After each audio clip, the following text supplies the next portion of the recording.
Bueno, queridos patitos. Ayer estuvimos tratando un poquito de política interna dentro del ámbito de los estados, de las políticas nacionales. Y hoy vamos a tratar el ámbito internacional, de la relación entre países, el ámbito exterior, de las relaciones exteriores. En buena medida tiene que ver con la diplomacia y el reconocimiento del otro como un igual, que es la alteridad, que es importante para la propia configuración del hecho diplomático. Porque si uno no reconoce al otro como un igual, entonces nos encontraremos con una dificultad de saque de partida, por la que los diferentes actores estarían uno sobre otro y uno mejor que otro, a pesar de que pudiéramos establecer un plano de realidad material y otro de realidad formal, porque evidentemente podemos establecer que, por ejemplo, cuando uno mira la Organización de Naciones Unidas, podemos encontrar que haya cerca de 200 unidades estatales en las que formalmente todas tengan la misma configuración para la especificidad de ser un Estado y haber sido incorporado al sistema de Naciones Unidas con la membresía. Pero ya dentro de la propia realidad de Naciones Unidas nos encontraríamos con la situación de que unos serían miembros de la Asamblea, que son todos, otros serían miembros del Consejo de Seguridad, solamente 15 en el momento actual, después de una reforma que se hizo y que se ha olvidado, pero como se hizo ya hace varias décadas, en la época de la Guerra Fría, en los años 60, en el hecho de que 10 de ellos son rotativos, en elección por 2 años, con cierta previsión, y 5 son permanentes, derivados en buena medida de los vencedores de la Segunda Guerra Mundial, y que no se ha cambiado incluso con los nuevos órdenes mundiales, cosa que lleva al ámbito conspiranoico, porque a veces se establece incluso en formaciones políticas la idea de el nuevo orden mundial. Nuevo ordine mundiale. NOM. Algunos rescatan el discurso del señor George Bush en 1991, después de la situación, ya sea en el muro de Berlín, la unificación alemana, la victoria sobre Irak y ciertamente el inicio de las guerras yugoslavas, el desplome de la Unión Soviética. ¿Era casuística importante para un nuevo orden mundial? Hombre, yo diría que sí. Pero ¿significa eso que ese era el nuevo orden mundial? Cuando se establece la idea del orden mundial, en el momento actual nos encontraremos con gente que piensa que el esquema sigue siendo campista. ¿Qué sería el campismo? El campismo es el momento y lugar en el que tú estás por determinados requisitos con un lado y dices, el otro lado es así, así, así, haciendo también uso de la falacia del hombre de paja, o rechazar lo que el otro campo es, y por lo tanto te queda abrazar el otro campo adversario, asumiendo todas y cada una de las versiones canónicas de lo que supuestamente defiende ese campo frente a lo del otro. Esto significa, en el ámbito de la Guerra Fría, que si apoyabas en determinado ámbito a Cuba, entonces tenías que tragarte tal. Tenías que aceptar lo que dijera la Unión Soviética, lo que dijera China, lo que dijera el otro maroto, el de la moto. Pero luego hay discrepancias respecto de, por ejemplo, el genocidio Jemer. Había elementos dentro de la izquierda revolucionaria que negaban la existencia del genocidio Jemer. Eso eran maledicencias del ámbito capitalista. Pero tenían en cuenta el hecho de que los Jemeres rojos estaban en contra de Vietnam, que a su vez hacía que la China de Mao estuviera aliada de los Jemeres rojos, y al estar los Estados Unidos en contra de Vietnam, le permitieran abrir la frontera a través de Tailandia para salir del territorio camboyano a el ámbito de los Jemeres rojos y su líder Pol Pot. La relación respecto de todos estos para con Rusia, la Rusia soviética, era un combo curioso. Porque no sé si se han dado cuenta. Metido en el combo, ciertamente en los años 70, después de la visita de Tío Enrique y de Nixon a China. Ojo, Pierre Trudeau, papá de Justino Trudeau, fue antes a China y abrió la posibilidad a través de Canadá de que luego fueran Estados Unidos. Pero he metido a Estados Unidos y a China, en cierta medida, protegiendo a Pol Pot, responsable del genocidio Khmer. Los prochinos, ¿qué decían? Los prosoviéticos, ¿qué decían? Había intelectuales que durante ese periodo, en Europa, dijeron que era mentira. Lo mismo que hubo gente que negó el Holodomor en el año 1932-33. Incluso un nuevo premio Pulitzer, que luego, en la época de la Segunda Guerra Mundial, el señor Orwell, que nadie dirá que es fascista, espero, se dedicó a decir que esta persona no podía estar en términos de decisión de la administración, de la gestión de contenidos. Porque esta persona que había ganado el premio Pulitzer precisamente con esa mentira de aquí no pasa nada en Ucrania en el 32-33, todo está fetén, todo está maravilloso, era una persona que luego se ha descubierto que estaba a sueldo de Moscú. Por tanto, el orden internacional está en base a normas o no a normas. En base a aquellos que creen en el sistema de democracia liberal que en principio ha servido para poder ordenar los países internamente, como decíamos ayer, pero también en el cariz exterior, en la idea de lo que hemos entendido en el ámbito eurooccidental, cierto es, y que tal vez no tenga permeación en ciertos ámbitos, y en esa idea del sur global que no tiene solamente el nombre, lo mismo que los BRICS solamente tienen el nombre. ¿Qué es los BRICS? Un club friars de amigos internacionales. ¿Qué es el sur global? Con iniciativas tan diversas en lo interno y en la perspectiva internacional, como puede ser Argentina, Nigeria, Sudáfrica, la India, Pakistán, la propia China, que ya no es el tercer mundo, a pesar de que tenga esa consideración respecto de la Organización Mundial del Comercio como país emergente. ¿Es un país emergente? No. ¿Se puede cambiar? Tampoco. Todas las perspectivas son, por lo tanto, no de izquierdas o de derechas. No de Guerra Fría, porque, recordemos, la Guerra Fría formalmente estableció el choque entre los soviéticos y los americanos, ¿no? Entonces, ¿por qué hubo una declaración de los chinos diciendo que ellos habían ganado la Guerra Fría? Lo mismo que nos encontramos con situaciones como, por ejemplo, la de Hezbollah en 2006, con la guerra contra Israel, diciendo que habían ganado ellos. O la idea respecto de la ofensiva del TED, y hay un vídeo que está resubido respecto del canal de Alberto Pleguezuelos, hablando de esa situación en 1968 en Vietnam, del Año Nuevo, en el que sobre el terreno de combate donde se dirime la batalla, Estados Unidos y Vietnam del Sur prevalecieron. Ganaron sobre el combate. La intención de abandonar las guerrillas y hacer un combate cuerpo a cuerpo, de choque, tradicional, entre comillas, porque lo tradicional en el ámbito del combate sería largo de explicar, y no soy la persona, sino podría ser alguien del combo del canal Belumartis, que no sea yo, claro. Más técnicos, más del ámbito del conocimiento militar. Fue el público. Fue el público en Estados Unidos que, debido a las promesas que se le habían hecho en los meses y años anteriores, respecto de las que la victoria estaba a tocar, que era simplemente un poquito más. Lo mismo que habían hecho otros en otras épocas, de promesas que se incumplían. Pero en este caso, en una democracia, esas promesas erosionan el apoyo que pudiera tener respecto de la situación. Y sobre todo teniendo en cuenta de que había algo que había cambiado, que es la presencia pública en medios de comunicación diarios, incluyendo la televisión, y la libertad de los empotrados en el ejército de Estados Unidos en Vietnam.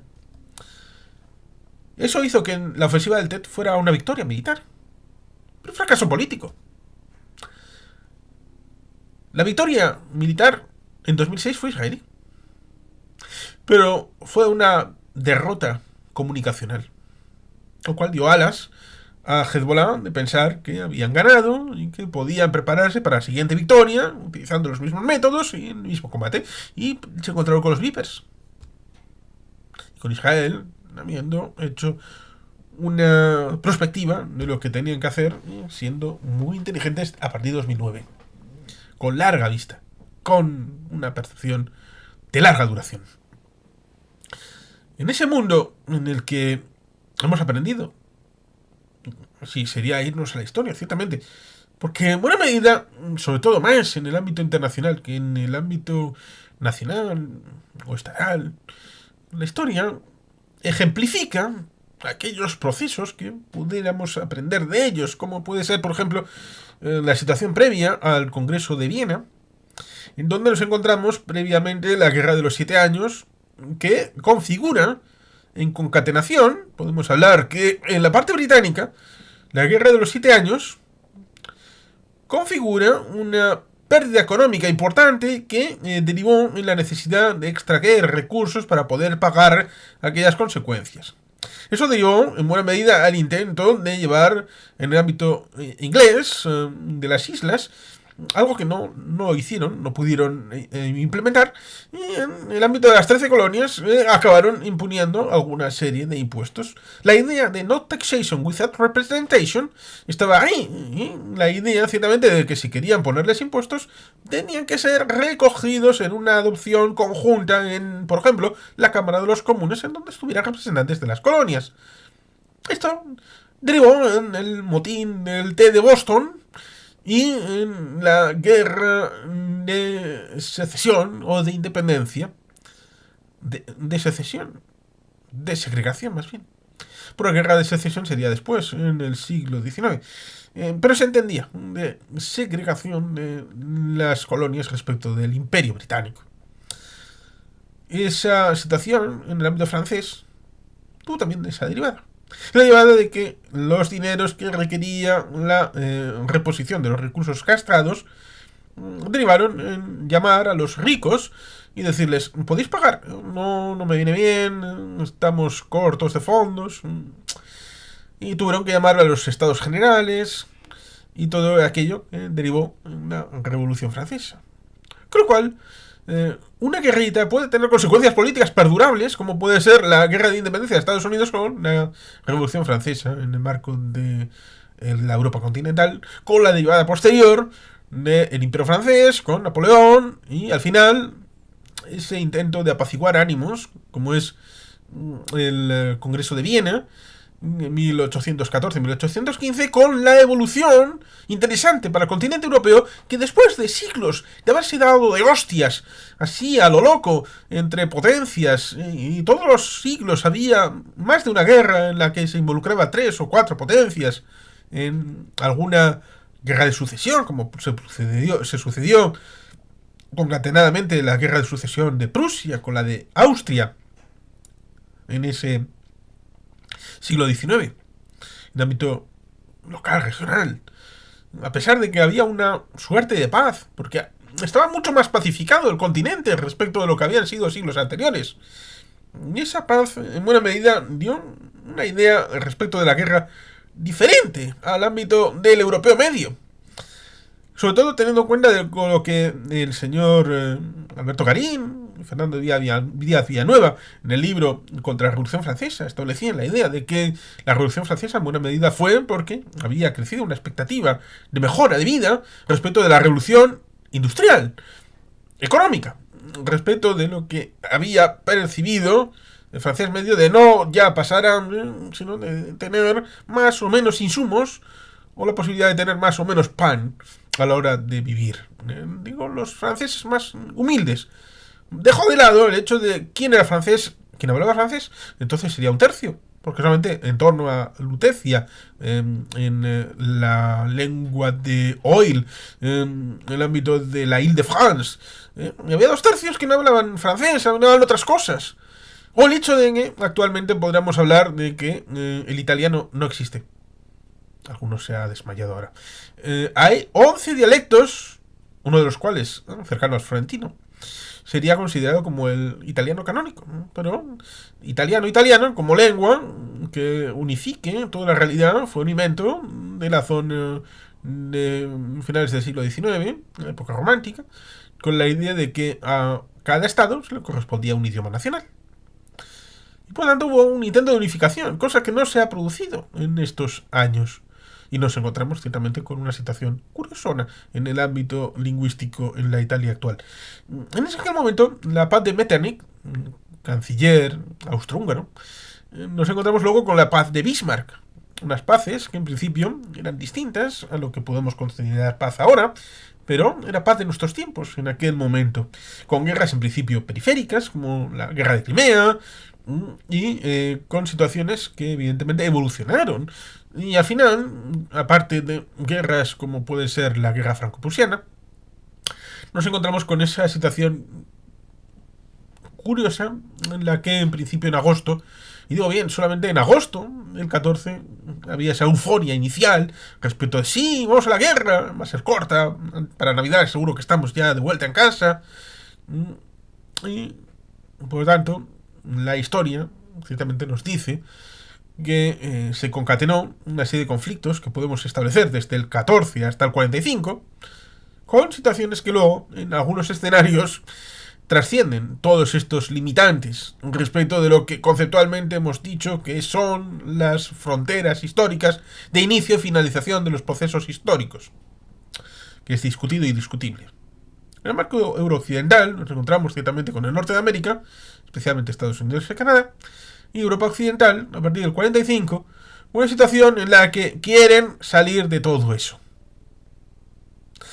Con una situación de establecer las normas, como se ha intentado establecer en el ámbito técnico en la Unión Postal Internacional y en otros ámbitos respecto de las comunicaciones, el tema del despliegue de los cables transatlánticos en el siglo XIX, la invención del telégrafo primero, luego el teléfono, y sinceramente acercar el espacio y el tiempo, a pesar de que la longitud en kilómetros o millas siga siendo exactamente la misma. Esa situación del mundo en normas, con la Unión de Trabajadores, la OIT, la construcción de la Sociedad de Naciones, la no construcción de un Tribunal Penal Internacional para las consecuencias del Tratado de Versalles, pero luego sí, en Nuremberg y en Tokio en 1945. Ese sistema basado en normas, en principio, inferido desde el presente, como si fuera humanitario, como si fuera de acogimiento de los migrantes y de todo lo que hubiera abrir las fronteras y todo esto, que es mentira. Por eso también en el ámbito internacional es interesante tener memoria de lo que fue y no de lo que dicen que fue. Porque a veces se establecen esos antecedentes históricos desde un presentismo muy acusado, totalmente clarísimo, con una idea ciertamente que en buena medida las teorías de relaciones internacionales, ya sea la corriente idealista, Woodrow Wilson, la corriente realista, más ligada a Theodore Roosevelt, en el ámbito de la Academia estadounidense, y en otras academias de pensamiento internacional y de pensamiento político en general, podemos hablar ciertamente de un peso respecto de ideales, respecto de teorizaciones, de percepciones que pueden tener respecto de bases documentales de las cosas que han sucedido, a la par que nos encontramos ciertamente con una disfunción curiosa, porque una vez creada la teoría, que surge de datos reales, se trata de imponer sobre hechos existentes en el momento distinto y en posterioridad, como si fuera esa llave inglesa o ese martillo que surge precisamente de una forja concreta, pero luego se utiliza para moldar la siguiente forja. Porque debe encajar en el siguiente momento histórico, debe encajar, porque sin perspectiva, entonces esa teoría no valdría para nada. El problema es que con esa teoría los hechos se ven condicionados en una interpretación. Y ahí estaría parte del problema. A la par que la versión de una sociedad internacional de los actores que puedan existir basada en reglas requeriría cierto idealismo en funcionamiento. Ya tenemos los derechos humanos, ciertamente, de 1948, tenemos la Sociedad de Naciones y luego la Organización de Naciones Unidas, tenemos incluso en el ámbito militar la creación de la OTAN, la SEATO, el Pacto de Bagdad, tenemos la creación del TIAR dentro del marco de la Organización de Estados Americanos y otras realidades que tienen bastante que ver con esta protección, dejando de lado ciertamente esa idea que el pacto Briand-Kellogg hablaba de destruir la guerra como una opción política. Pero claro, eran demasiado idealistas porque, claro, uno cuando destruye la guerra por todos los medios, incluye la guerra defensiva. Una cosa es negar que pueda hacerse una guerra ofensiva o imperialista o de conquista.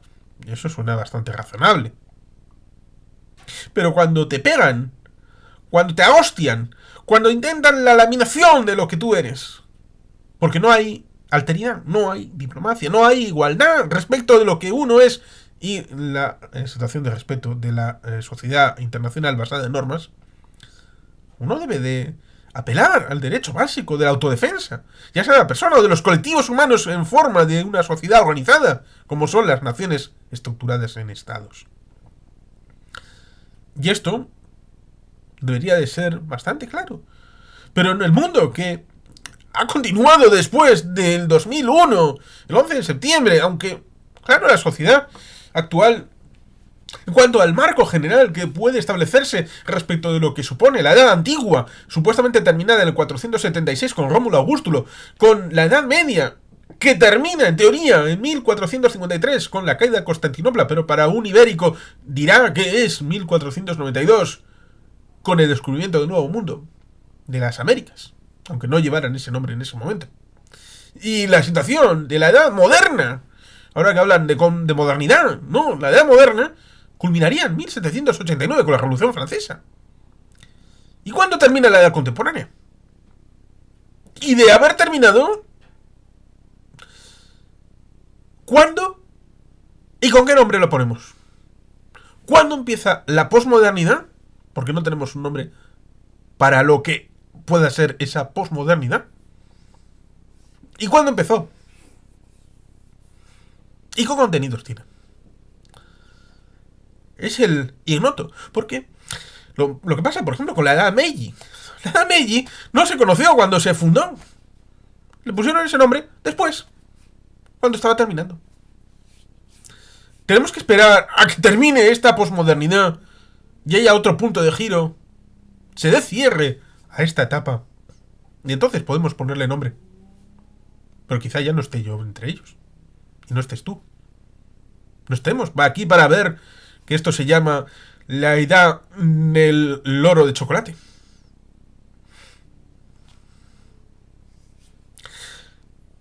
Por eso es difícil en periodos históricos, teniendo en cuenta también que estamos hablando de la inferencia respecto del espacio euro-occidental de lo que supuestamente sería la construcción de estos periodos históricos.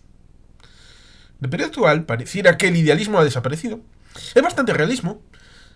Se intenta seguir esquemas antiguos de Guerra Fría. Incluso Mackinder y Mahan han reaparecido en la idea de la talasocracia, del poder continental. Ideas antiguas, obsoletas, en periodos de la Primera y Segunda Guerra Mundial. Ideas de geopolítica, entendido como determinismo, que evidentemente hizo que la disciplina desapareciera del ámbito académico por estar vinculado a través de Haushofer al Tercer Reich y a totalitarismos. Y que ese determinismo obligaría a los países a comportarse de una determinada manera con una situación rayana en lo antidemocrático y en hasta lo racista. Por eso, en esta situación actual del mundo, no hay en realidad una lucha ideológica. Realmente. Hay una lucha entre autocracias y democracias. Aquellos que están dispuestos a aceptar el modo campista de desarrollo de las relaciones internacionales en las que los buenos son aquellos de determinados países porque su régimen se opone al imperio realmente existente. Porque piensan que están en los años 70, están en el año 73, en Chile, en Santiago de Chile, el 11 de septiembre, pendientes del descabezamiento de la rebelión de Augusto Pinochet Ugarte y de defender a Salvador Allende en la moneda. Que piensan que Estados Unidos sigue siendo aquellos de los 70, que sigue siendo Henry Kissinger secretario de Estado, que sigue estando Nixon de presidente en Estados Unidos.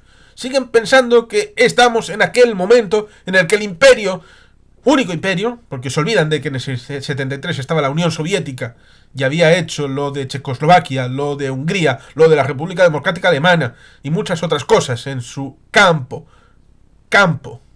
porque desde el 56 en adelante pareciera que el mundo se había dado cuenta de que lo que estaba a un lado del muro de Berlín tenía que ser patrocinado por los Estados Unidos, pero que estaba más allá.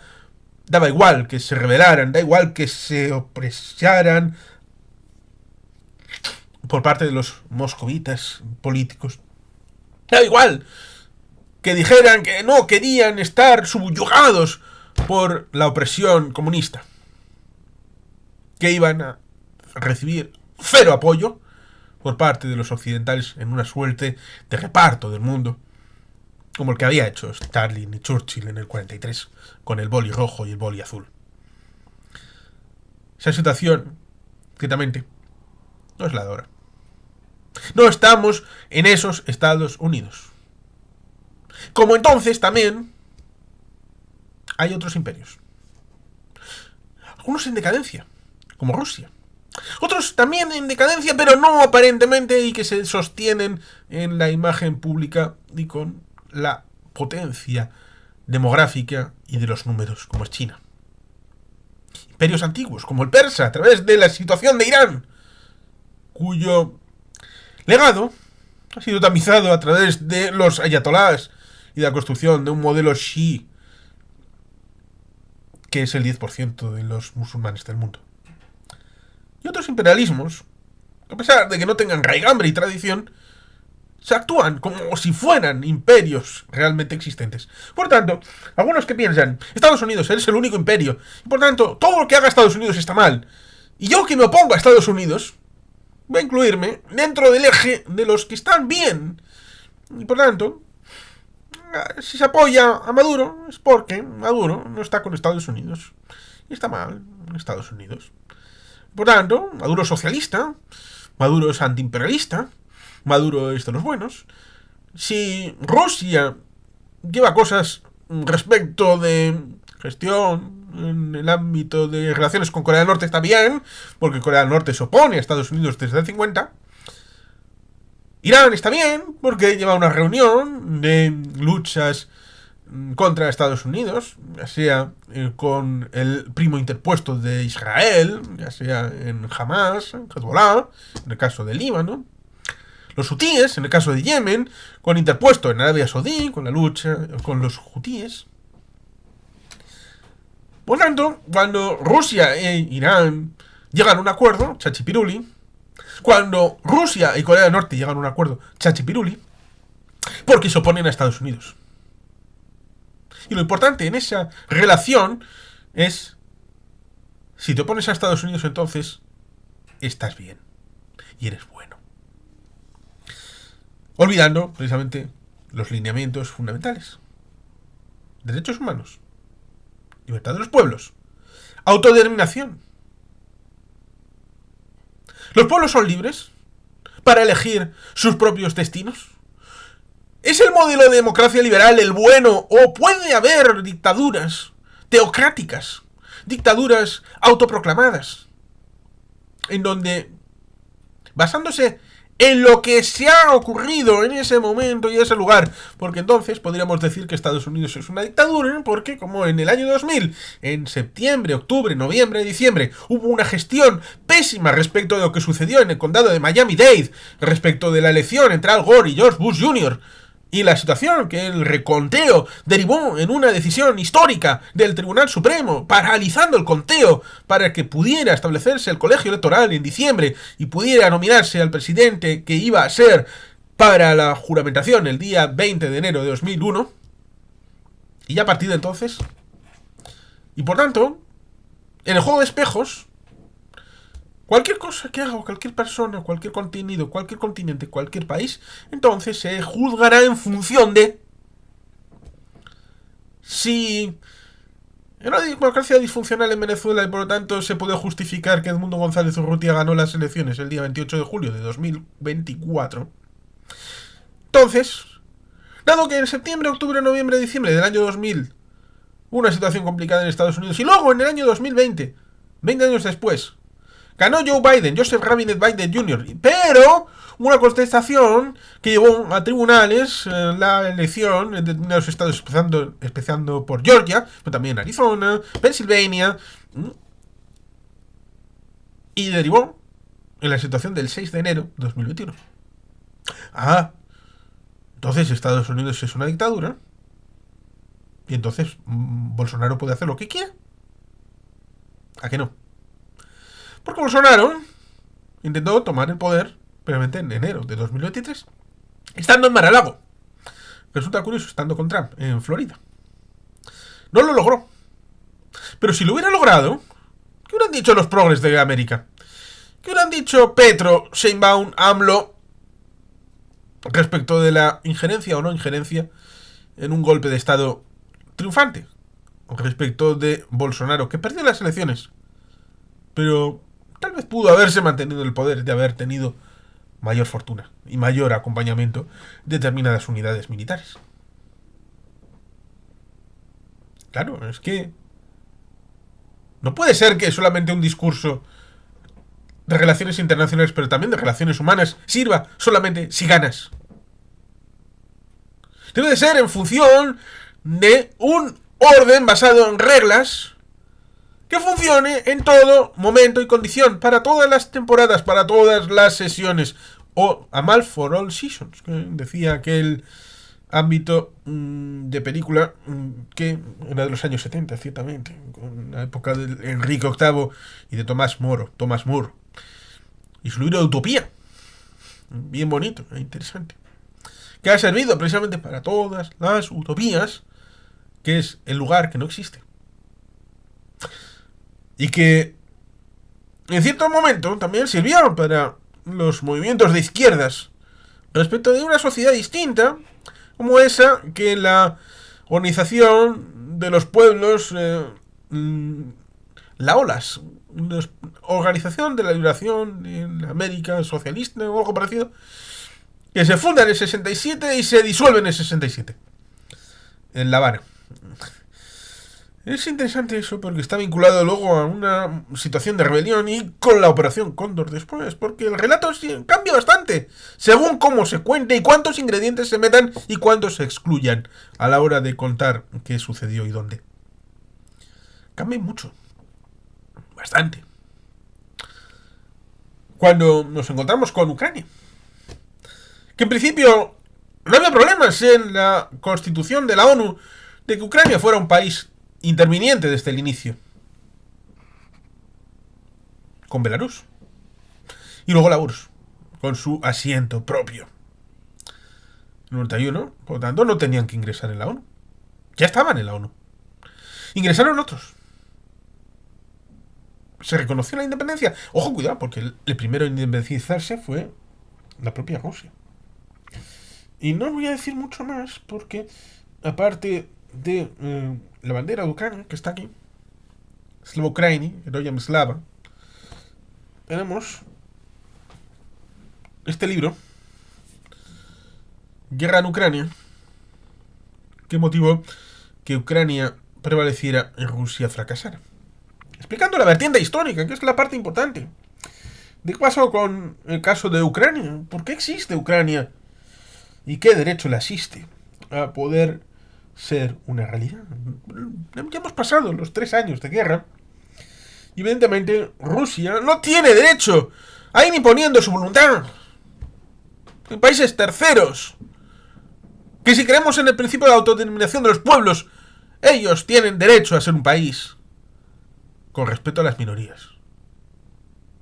Como Rusia tiene que tener derecho y deber a respetar sus minorías en Tuva, en Tartaristán, en Chechenia, ya sea la minoría chechena, y dentro de Chechenia sus propias minorías, Dagestán.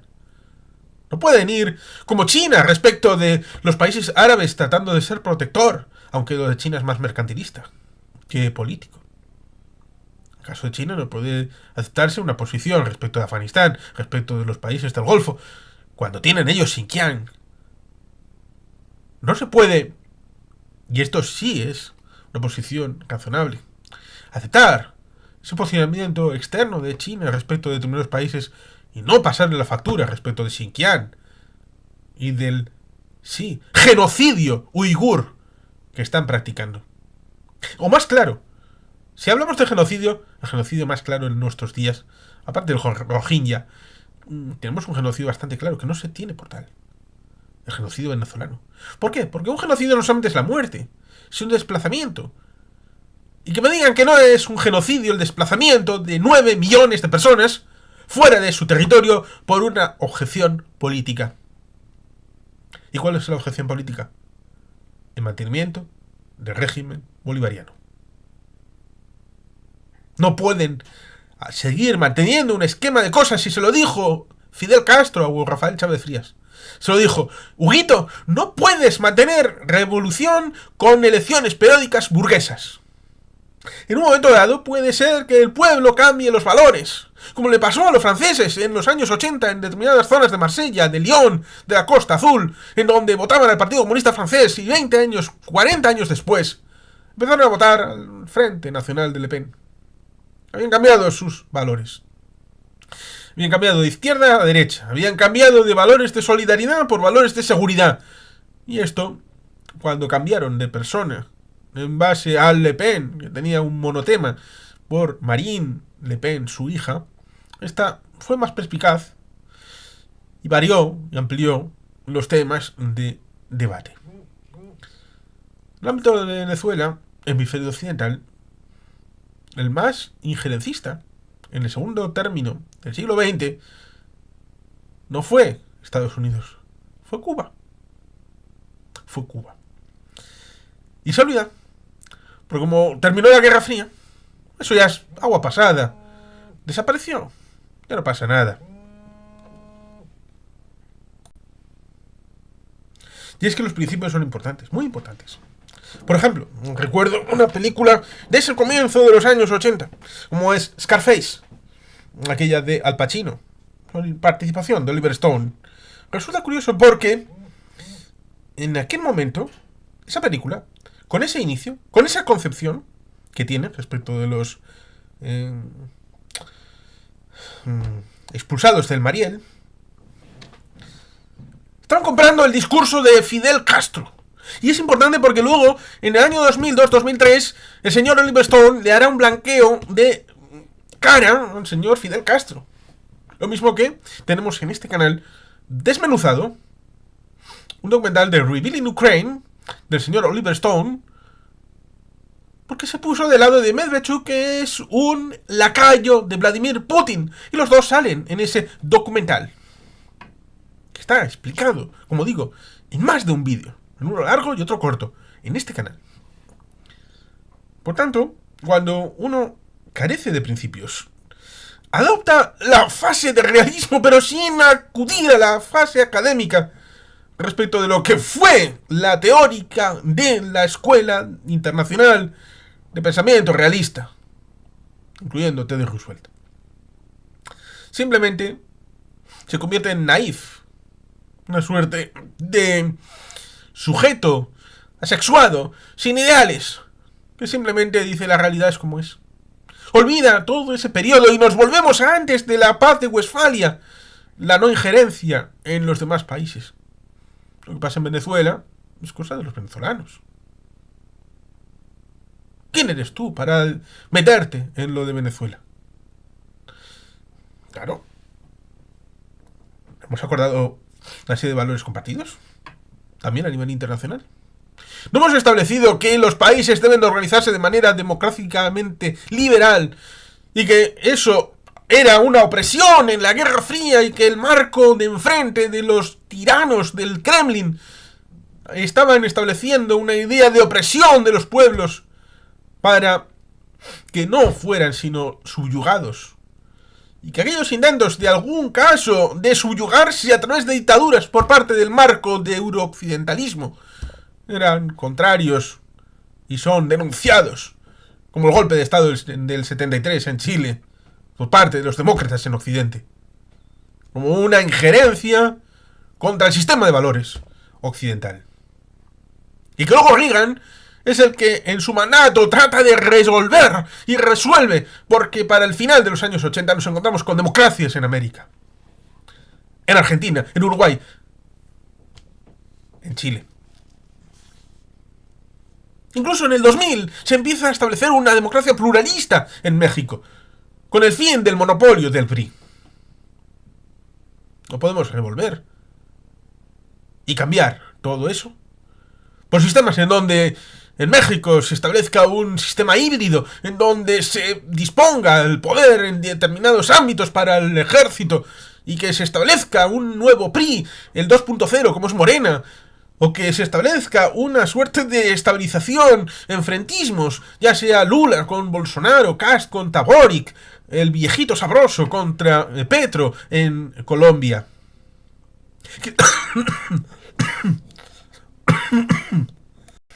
Mis disculpas. Quizá necesite un poco de agua. Si tenemos esas ideas de un pensamiento más o menos basado en normas,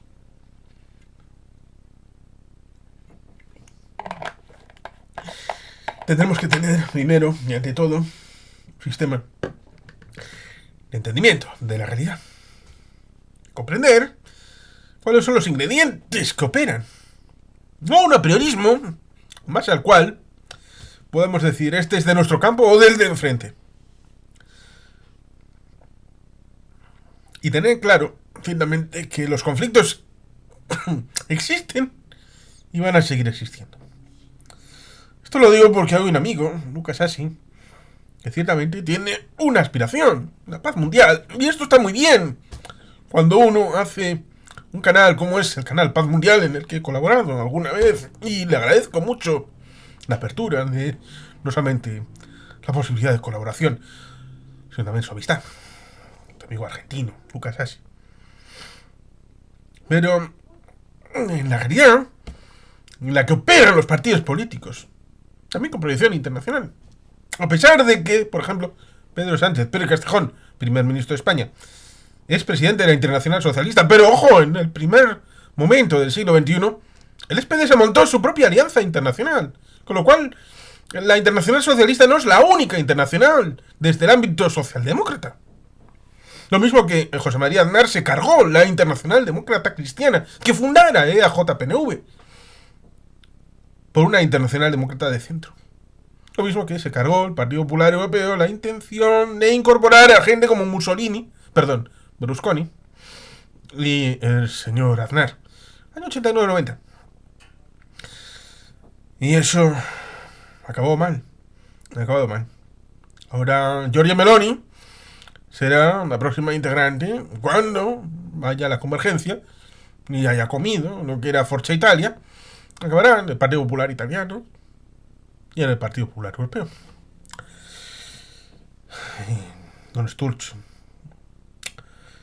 ¿qué pensarías si vieras el desenvolvimiento actual de las circunstancias? Pero claro, Jacques Maritain, ¿qué pensarías de Francia, de tu querida Francia, y lo que ha pasado? La situación, por lo tanto, amerita un pensamiento en donde los valores existan y estén ahí, donde haya una visión respecto de lo que existe, de lo que tenemos encima de la mesa, de los ingredientes, saber identificarlos, saber ordenarlos, saber entender que hay 56 conflictos en el mundo, saber que muchos se van a guiar solamente por dos, por el de Ucrania, porque está inducido por la presencia, y esto es mágico por parte de los ucranianos, de mantener 3 años después el conflicto en el candelabro y tenerlo presente para todo el mundo, y la idea de Gaza, el conflicto contra Israel. Y digo bien, contra Israel, porque el eje fundamental es no use, no news. Cuando atacan a un palestino, pero no es un israelí, un judío, el que lo hace, entonces no importa nada. Y a los hechos me remito respecto de la situación en Yarmouk, respecto de Nuri al-Maliki en el año 2004 en Irak, respecto de muchos otros escenarios en donde no use, no news. Y la situación respecto de conflictos olvidados como el Sahel, como la situación en Sudán, como la situación en los Rohingya, en una Birmania que es como Somalia, fragmentada. El gobierno dictatorial no tiene el control total del territorio. La situación en el mar de la China Meridional, la doctrina de los 9 puntos, que sería inaceptable si alguien quisiera llevarse todo el Caribe para un solo país, poniendo el equivalente de las 9 líneas o en el Mediterráneo. Si Italia dijera Mare Nostrum y no Mare, y dijera que en el mar Mediterráneo es heredado de la época del Imperio Romano y por lo tanto debe de tener los designios de Roma, de la primera ministra Giorgia Meloni. O ni siquiera a Rusia se le ha ocurrido decir que el Mar Negro deba de ser de Rusia. Y ahora el Báltico es parte de la OTAN, pero no de un país. La OTAN es una organización defensiva. Por tanto, ahí tenemos una situación que se divide ciertamente en autocracias y democracias. Y el eje que pasa por nuestro lado, por Ucrania, que debe ser respaldada por nosotros, porque ha querido ser parte de nosotros. Y tiene derecho a serlo. Porque, y esto es una parte de la historia, cuando en 1993 el señor Boris Yeltsin va a Praga y a Varsovia, y estos le dicen que quieren ser parte de la OTAN, Boris Yeltsin les dice, en vuestro lugar yo haría exactamente lo mismo. Es alucinante. Porque claro, no es que la OTAN incorpore países. No es que la OTAN se amplíe. Es que cuando el Pacto de Varsovia aflojó la bota, cuando se disuelve el Pacto de Varsovia en agosto del 91, son los que estaban debajo de la bota. Los que salen escopeteados en dirección a Washington y dicen, por favor, queremos sumarnos a tu cuadrilla. Queremos ser parte de tus amigos. Queremos vernos protegidos por ti. ¿Por qué? ¿Por qué? Sabemos perfectamente de 1920 lo que supuso la guerra ruso-polaca. Sabemos perfectamente lo que supuso todo ese movimiento de la zona de entreguerras que se configura como periodo de paz en Occidente, pero que allí no fue un periodo pacífico. No fue pacífico en la Europa Oriental. No fue pacífico en el Cáucaso. No fue pacífico en Europa Oriental, Asiática, en dirección hacia los Urales y más allá de los Urales, en la zona de Kazajistán, en dirección hacia la situación del gran juego, el tablero histórico de Afganistán, Irán, Pakistán, que nace en el 47, de una división que hunde sus raíces en 1923 con la guerra greco-turca, cuya resituación poblacional luego tiene efectos en la situación del Raj británico en el 47 y que ha sido tan dolorosa para el mundo. Hay incluso que podrá decir que deriva de la independencia suscitada en los 14 puntos de Wilson, de Woodrow Wilson, en un idealismo deshojado de la realidad y que es posterior a una declaración sobre nacionalidades del señor Lenin en una misma semana. A veces un idealismo empedra el camino al cementerio, pero sin idealismo no tendríamos progreso ni avanzaríamos la construcción de una sociedad nueva. Ese idealismo que debe de ser operado con elementos concretos como la autodeterminación de los pueblos, la libertad de las personas, la libertad de expresión, de publicación, que está en los derechos humanos, y luego está en otras cartas como la Interamericana de Derechos Humanos, la Carta Europea de Derechos Humanos del año 50, y que evidentemente desarrolla todos estos principios de una manera tan importante a la hora de entender cuál es el marco de desarrollo de estas relaciones internacionales, que debiera ser ocioso el tener que explicarlo. Me parece que hay que hacerlo. Hay que explicar al mundo estas normas internacionales, como se hace o se debería hacer a nivel interno, como decía ayer, respecto de esa pedagogía, de entender esos valores comunes. A pesar de que sea más fácil, en teoría, esa cúpula de valores compartidos, de realidades compartidas, de normas compartidas, en base a un Estado que pueda, dentro de él, desarrollar esas políticas concretas, partidistas. En el ámbito internacional, nos encontraremos con algo parecido, en donde tenemos la necesidad de aplicar un marco en el que, ya sea a nivel universal, pero en principio, estos principios, la operatividad pueden que sean regionales, como el marco de la construcción de la Unión Europea, con sus aciertos y errores, porque en América no hay nada parecido. En África el potencial existe, pero la división regional también ameritaría, en principio, una conexión más próxima, antes de algo más continental. Lo mismo que en ASEAN, la división fundamental es los que están con China y los que no están con China. No diré los que están con Estados Unidos, sino los que no están con China. Por tanto, China es el cleavage de conflicto en ASEAN.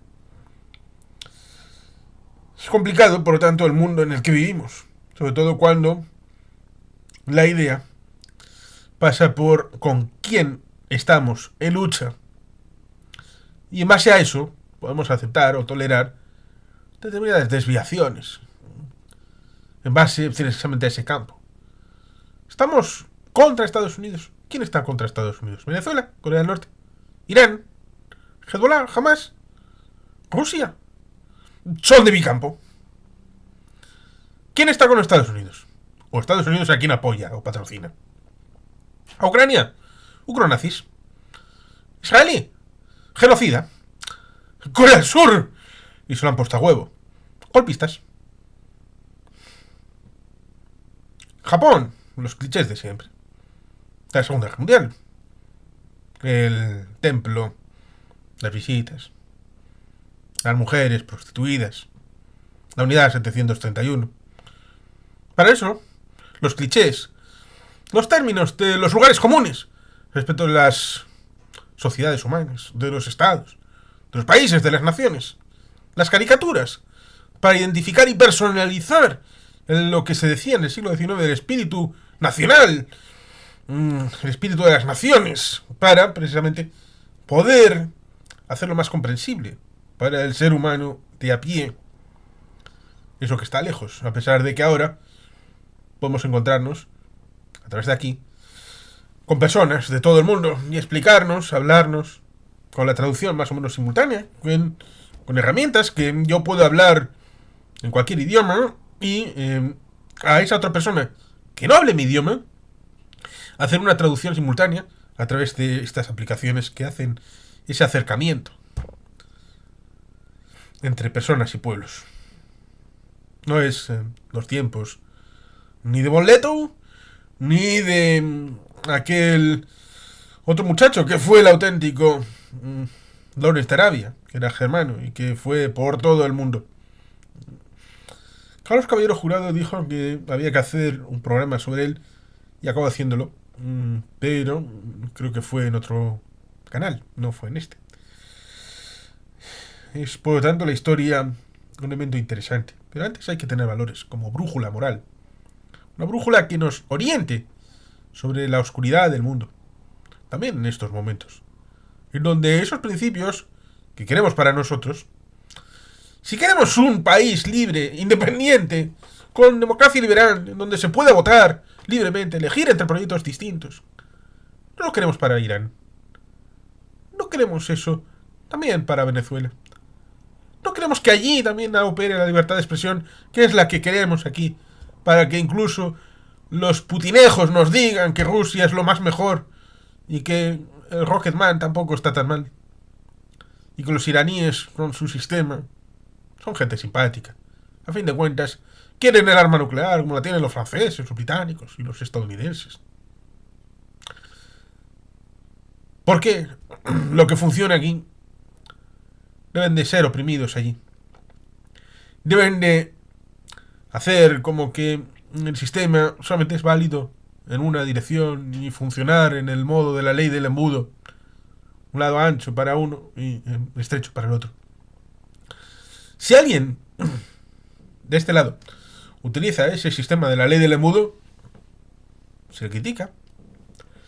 Pero en esos otros lados parece que se permite la opresión, la represión, siempre en función de esa subordinación, como se hacía en la contradicción primaria y secundaria en el ámbito del marxismo, heredado, por lo tanto, de ese periodo histórico para el ámbito actual. Y aceptan que el campismo de antes se sustentara en el marxismo-leninismo y en la Guerra Fría, y ahora Putin, que no es comunista, que no es marxista, que no es soviético, y que si tuviera cojones se autonombraría zar como se autonombró Napoleón, emperador de Francia, con, en ese caso, el patriarca Kirill, que es un funcionario del Estado al lado de la corona puesta en la tercera Roma. Si tendría cojones haría eso, pero no los tiene. Ese zar de oligarquías que un comunista histórico le diría que es un fascista de derechas, enamorado de Blasov, enamorado del pintor austríaco, y que utiliza sus métodos, los de Goebbels y los de toda esta caterva. Sería demasiado bello que la gente fuera honesta, transparente, coherente, y que fuera responsable de lo que dice y de lo que hace, y que se le pudiera explicar al mundo lo que realmente trasluce respecto de las situaciones existentes y de cómo esos valores que en principio deseamos para la política nacional que decíamos ayer también pueden tener, deben tener su correlato en la política entre países, la política internacional, la política comercial, militar, de seguridad, económica, transporte, teniendo en cuenta que los europeos tenemos una situación distinta de la que tienen fuera. Las 4 libertades grandes. El marco del Tratado de Lisboa. La construcción del marco dentro de la Unión Europea, que es distinto de lo que sucede entre países fuera del marco europeo. Tenemos una especificidad que también tenemos que valorar, comprender, porque es algo distinto de lo que han ido evolucionando.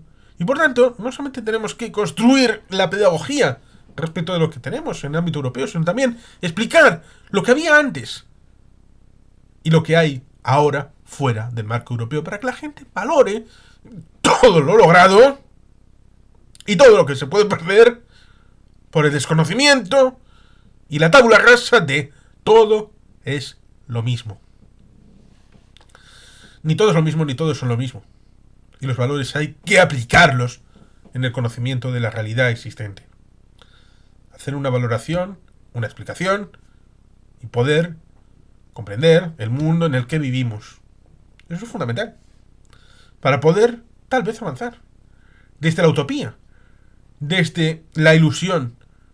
Pero desde los valores. Cada cual desde los suyos. Puede haber gente más ligada a la socialdemocracia o un poco más allá. Democristianos, conservadores, libertarios, liberales. Pero, también aquí, hay que generar una especie de valor común que nosotros tenemos el ámbito eurooccidental como elemento que nos une, y luego, en principio, hay gente que quiere derribar, también desde dentro, pero también desde fuera, el marco de democracia liberal y el marco eurooccidental. Debemos de poner en claro, en nítido, que esta lucha es una lucha entre autocracias y democracias. Y si no clarificamos el terreno de juego, si no hacemos entender cuáles son los auténticos cleavages de este conflicto, entonces sí que tendremos un problema en esta situación respecto de la realidad internacional entre países, entre comunidades. Y por tanto, para finalizar, debemos ciertamente hacer un poco todo esto para hacer comprensible y accesible la forma de entender y actuar en esta política internacional. Y sin más, queridos patitos, es que ricasco, agur berobat, beti gelpien.